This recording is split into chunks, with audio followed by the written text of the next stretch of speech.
अस्सलाम वालेकुम। Neuro care में खुश आमदीद। इससे पहले कि मैं आपको उस तरीके के बारे में बताऊं, थोड़ा सा ये डिस्कस कर लेते हैं कि माइग्रेन असल में क्या होता है। माइग्रेन सर दर्द का उन लोगों को ज़्यादा बेहतर पता है कि जो लोग खुद इससे गुजरे हैं कि ये किस तरह का इंसान को मफलूज कर देने वाला आधे सर का शदीद दर्द है।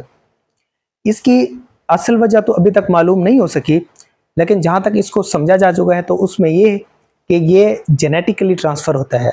यानी अगर पेरेंट्स यानी माँ बाप में से किसी को ये मसला है तो 40% ये चांस है कि उसकी औलाद में ये चीज़ होगी।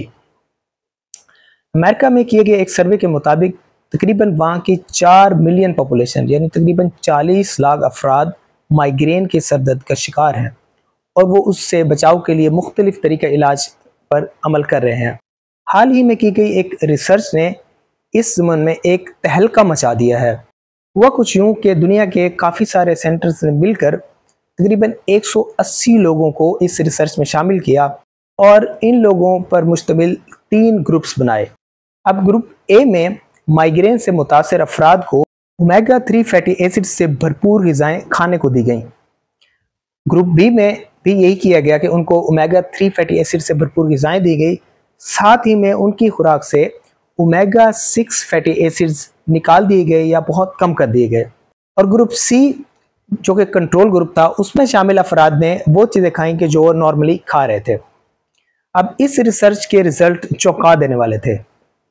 वो कैसे कि सबसे ज़्यादा माइग्रेन के सर दर्द में फ़ायदा ग्रुप बी के लोगों को हुआ। अब ग्रुप बी वाले कौन लोग थे कि जिन्होंने ओमेगा 3 फैटी एसिड से भरपूर ग़िज़ाएँ खाई थी और साथ ही में अपनी ग़िज़ा से ओमेगा 6 फैटी एसिड्स को निकाल दिया था। ओमेगा 3 फैटी एसिड्स आपकी समुद्री खुराक में सबसे ज़्यादा होते हैं, जिसमें फ़िश या दूसरी जो समुद्री खुराक है वो शामिल है। अब मछलियों में भी 3 तरह के मछलियों में ओमेगा 3 फैटी एसिड्स बहुत ज़्यादा होते हैं, जिनमें सैल्मन, ट्यूना और ट्राउट फिश शामिल हैं। अब ओमेगा 6 फैटी एसिड्स किन ग़िज़ाओं में होते हैं कि जिनसे माइग्रेन का शिकार अफराद में हर सूरत में बचना है, और वो हैं वेजिटेबल ऑयल्स, यानी कि जो आपके सब्जियों से हासिल करदा तेल होते हैं, जिनमें सबसे ज़्यादा सनफ्लावर ऑयल यानी सूरजमुखी का जो तेल है उसमें 70% तक ओमेगा 6 फैटी एसिड्स मौजूद होते हैं।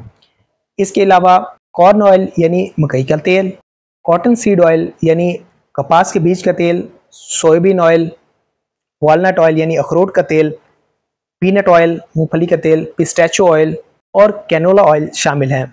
अब इनसे कैसे बचा जा सकता है? वो आसान है कि जब आप किसी रेस्टोरेंट में या खाने कहीं जाएं तो आप उनसे मालूम कर लें कि ये किस ऑयल में पका हुआ है। तो आप उनसे रिक्वेस्ट कर सकते हैं कि मेरे खाने में ये चीज़ें आप मत डालिएगा। इसी तरह बेकरी में भी वहाँ इंग्रेडिएंट्स दिए होते हैं, तो आप उनसे बच सकते हैं। अब ये वाले ऑयल तो माइग्रेन वाले अफराद इस्तेमाल नहीं कर सकते, तो इनका ऑल्टरनेट क्या है? तो इनको अल्टरनेट है एनिमल फैट, यानी जानवरों से हासिल करते जो भी आपकी घी, बटर यानी मक्खन और चीज़ है, वो ज़्यादा से ज़्यादा इस्तेमाल करनी है अगर आप हार्ट पेशेंट नहीं है तो। इसके अलावा माइग्रेन के शिकार अफराद में एक और रिलेशन भी पाया गया, वो ये कि वो अफराद जो कि मीठे या शुगर्स का ज़्यादा इस्तेमाल करते थे, उनको माइग्रेन के अटैक्स ज़्यादा होते हैं। जब इस बात की तह तक पहुँचा गया तो मालूम पड़ा कि असल में जब आप शुगर्स ज़्यादा लेते हैं तो आपका इंसुलिन लेवल बढ़ता है और वो ज़्यादा इंसुलिन लेवल डायरेक्टली माइग्रेन के सर दर्द को ज़्यादा करता है, उसको एग्रेवेट करता है। तो इन चीज़ों से भी आपने बचना है कि आप शुगर्स का इस्तेमाल, मीठे का इस्तेमाल कम से कम करें, कार्बोहाइड्रेट्स का इस्तेमाल भी कम करें, जिसमें चावल, रोटी और दूसरे कुछ फ्रूट्स शामिल हैं। इनकी बजाय आप प्रोटीन्स जिसमें मटन, बीफ, फिश, चिकन और एनिमल फैट्स यानी घी, मक्खन, उनका इस्तेमाल आपने ज़्यादा करना है। अगर इस सब चीज़ों को समराइज़ किया जाए तो पता चलता है कि कीटो डाइट इस्तेमाल करने वाले अफराद को माइग्रेन के सर दर्द से बहुत फ़ायदा होता है, उनका दर्द कम हो जाता है। अब कीटो डाइट में भी यही होता है कि आपने हाई फैट, हाई प्रोटीन और लो कार्बोहाइड्रेट डाइट आपने इस्तेमाल करनी होती है। और अगर आप ये चीज़ कर लेंगे तो इसका ट्रिमेंडस इफ़ेक्ट, इसका बहुत ही बड़ा पॉजिटिव इफ़ेक्ट पड़ेगा आपके माइग्रेन के कंट्रोल में।